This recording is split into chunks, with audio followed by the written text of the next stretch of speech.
We're here today in Webb City, Missouri at Liles Performance, and we're looking at an incredibly well done 68 Charger, and I'm going to let Max, the owner, run you through it. So he's going to give you some of the specs of it, but it's a really cool car, man. It's like really cool.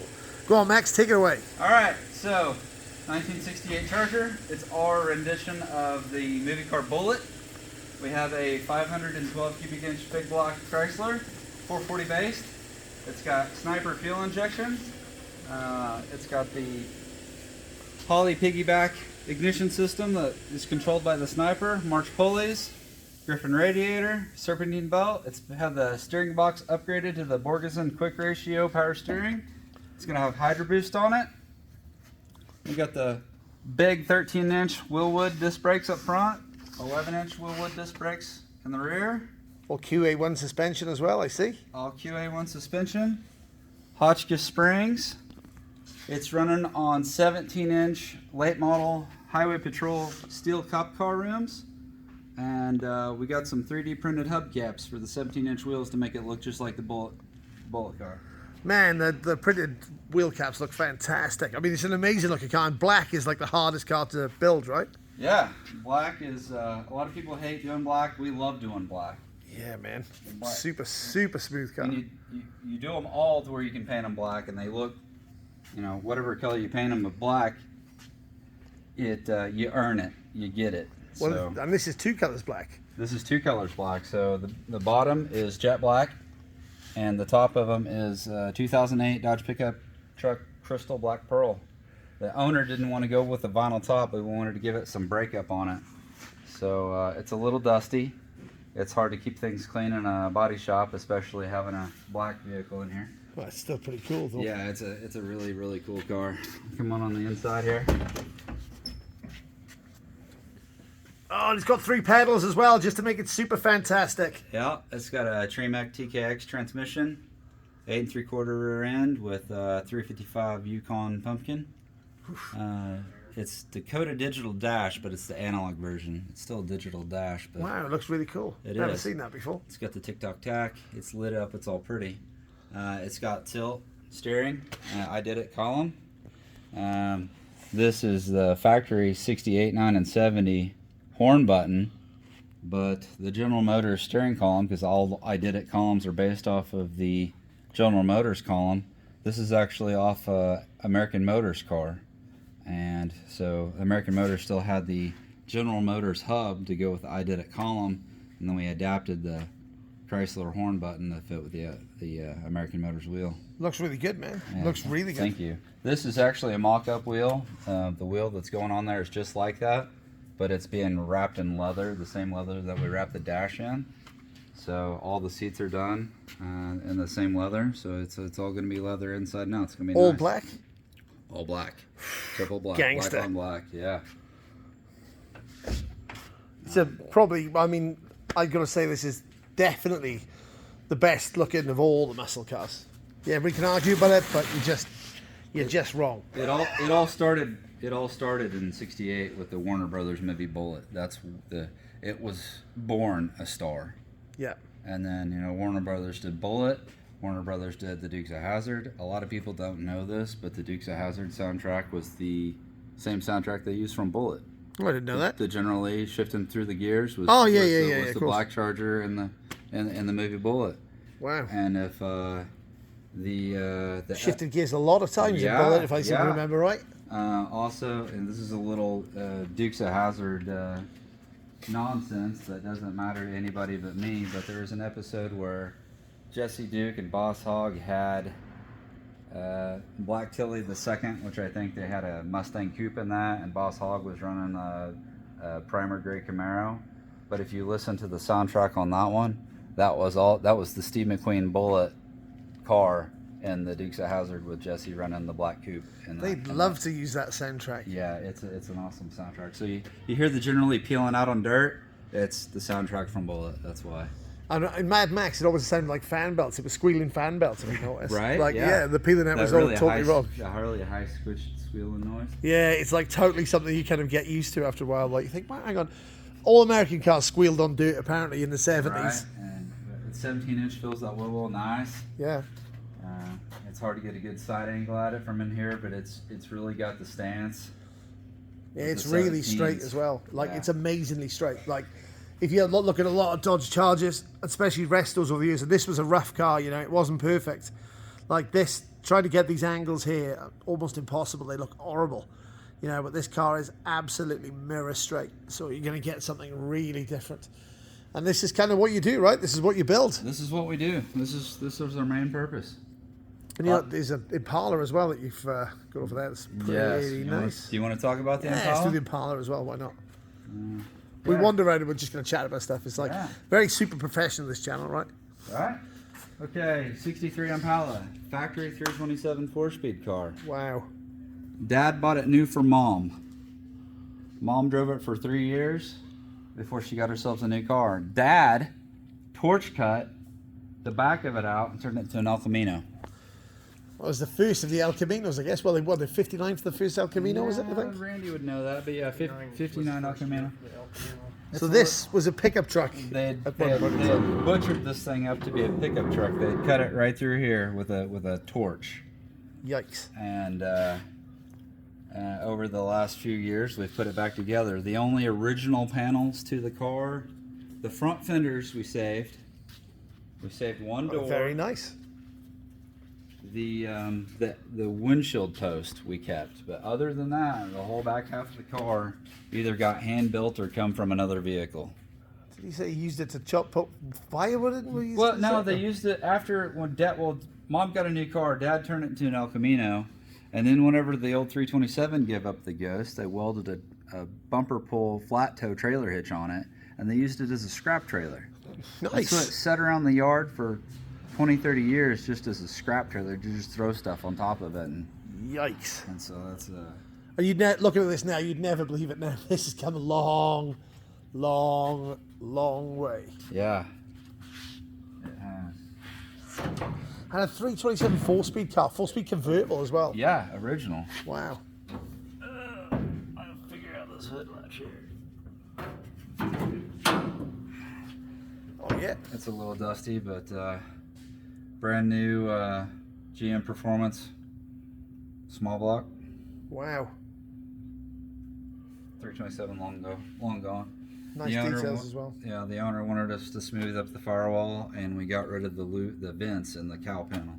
So all that is, well, it will never be used as like it should. It won't have any of the vent flow or any of that. It's all sealed up. And then just going to be sort of what, your vintage air or something through it? It's just going to be a nice driver. So the top would be down, and they're just going to drive it, 5 miles to the cruise night and then back home. Yeah, well, that'll do it. Like in New Zealand, you need heat and you need air. Right. Like here, not so much. It's lovely in Missouri. It's actually a beautiful day today. Yeah, it's just gonna be one to go out for ice. What a car. And how I came back from like really death. Like this really was dead. Yeah, it was one that probably should not have been rebuilt. No, super high-end rebuild as well. Man, you do some nice work. Thank you. And we've got a Mustang convertible on the line as well there. And Mustang convertible, yes. If you've ever built a first-gen Mustang convertible, they walk all around. Yeah. They move. One tire's got a little low air pressure in it. You can't shut the door. Yeah, they're terrible. They're just not that well built. I mean, they're not as stiff as a modern car. I love it with these wheels, even though you're not going to keep it. But the Kragers are going to be on it. The Kragers are going to be on it. The owner had basically two stipulations: Krager wheels and 4-wheel disc brakes. Yeah. You can, if you wanted to zero around on how we got this thing gapped out, all the gaps are laser straight and nice. That's insane to do on a Mustang convertible because they move so much. But we did some structural welding on it, like you would a dirt car. So all the unibody structure has been stitch welded. It's got subframe connectors underneath it, and a lot of people don't see it, but like Kenny Brown, he made jacking rails famous on Fox bodies. So my Bullet that I have, we put jacking rails on it from Kenny Brown, and we just took Kenny Brown's idea and we did the same thing to the Mustang here to give it a jacking rail. Yeah, it's over. And it's just that much more stiffer. Yeah, because they really do have a lot of bulk and shake if you drive they do. like these old Mustangs. I got used to it with some of the bigger old American convertibles. That's just what they do. Yeah. This is a factory 289 car, automatic C4. Nice. It's getting a 302, just a mild built 302 4-barrel put back in it. This one won't have air conditioning in it either. It will have fuel injection. There's no roof, so that's pretty good. Yeah. Nice, keeps you cool, right? Yeah. I got the Ranchero. We were talking about this today. I love these. It's one of my favourite cars. Was it 74? This is 75. 75, yeah. So they're the same from 74 to 76. 73 to 77 or 8. I know they changed them in 79. They kind of went to that same over-under headlight that the Monacos Yeah, had. 77, and they shrunk them. Did they? They're actually smaller, yeah. Really? Yeah. They tried to sort of, well, the LTD and the LTD2, wasn't it? I think they became the LTD2 after that. But this one is a original GT, Ranchero GT, 428. It's got aluminum heads, not Holly. This one has an Edelbrock tune port fuel injection system on it. Yeah, wicked. It's got the same. March. This is it's. I don't think it. Yeah, March serpentine belt. That's a pretty looking engine. Yeah. Yikes. That might be CV. That might be CVF.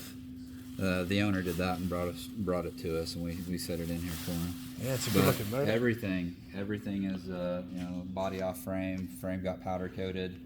You never see them like this. You never see them straight looking like this. We even did the gap. We're in the process of doing the gap work on this thing, making it all blocking panel to panel, to where there's no elevation difference from door to fender. And then that's better than they would need. We can tell you that. Yeah. There were some huge gaps in these. I don't want to say everything we do here, but unless the belly of it's getting painted, we like to use a 2K hardened truck bed liner for the belly of it, because it seals it off. Rock chips don't touch it, it don't hurt it. And we use 3M panel bond as a seam sealer for all the bottoms of these cars that we seam seal with the panel bond. It adds a little bit of structural integrity, but the stuff never comes out of the crack. It always stays in there. It's hardened. It's pretty much there for life. It's the best thing you can do for driving cars. It's the best thing you can do. And you're also doing pickups. Yes, trucks. We've got two C10s in here. That is a 70 short bed C10, factory short bed, and it has that is one of the first QA1 cross members that they manufactured. I'll pull this hood out of the way and show this to you. Yeah, I can get in there. Both of these trucks have the same rear suspension and the same front A-arms, upper and lower A-arms. This one has one of the we just became a QA1 dealer when they were releasing this, and they gave us one of the first tubular cross members that they made. It actually uses a Dodge Dakota power steering rack. Yeah. And their homemade, the QA1 brand tubular cross member, and then they came up with this really nice upper shock mount. Now, all the A-arms are the same, spring rates are the same on both these trucks, but adding the rack and the tubular cross member drops the front end 7 inches. Wow. Over so it's a hell of a drop in it. Over a stock cross member, and it doesn't sacrifice any of the ride to drop it that 7 inches in the front. So. Wow. This one is going to be 6-liter 4L80. Oh yep. And a 12-bolt rear end. Super good tow truck. Yep. And this one's a long bed. Dad owned it forever. Yeah. And so wanted to ride nice, handle, and still look like Dad. So it's got a set of the big 15x8s all the way around. Yep. Stock cross member, like I said, same A-arms. And this is just going to be like a GM Performance crate motor and a 700 R4. He lives on a dirt gravel drive, and it's just a memory for his dad. That's what it is. Really cool truck. Yep. What's that? And that's a 3 windows. It's a 50. It's a 52, and this one's a little special. It's a 52 5-window. It's actually my cousin's truck. Oh yeah, cool. So it's got some heartstrings attached to it. We built it when he was a kid. I was going through a life-changing thing, and I think the truck saved me, because instead of focusing on all the bad that was going on, I get to build this truck for my cousin. So it means something. That's Cool looking truck. It's really good bodily too. It really is. It really doesn't have that much rust in it. It got some front floor pans put in it, lower cab corners, lower cowl panel. But other than that, I mean, factory doors, factory fenders. We built the bed from scratch, but 283. Wow. The factory crank, it wasn't a factory 283. All these cars were straight 6 cars. Yeah. Trucks, I'm sorry. But the 283 that was in it, when he got it, we pulled out, had the crank measured. It was less than half a thou out. We just polished it and put it back in there. Didn't even have to turn the crank. Really cool. The block was really nice. We bought a set of forged 40 over pistons for it. It has a set of 305 HO heads. So I think they're 85 to 87 305 HO, which gives you the perimeter bolt, but still has the hardened valve seats and the good high flowing head. And they didn't cut compression on the 283.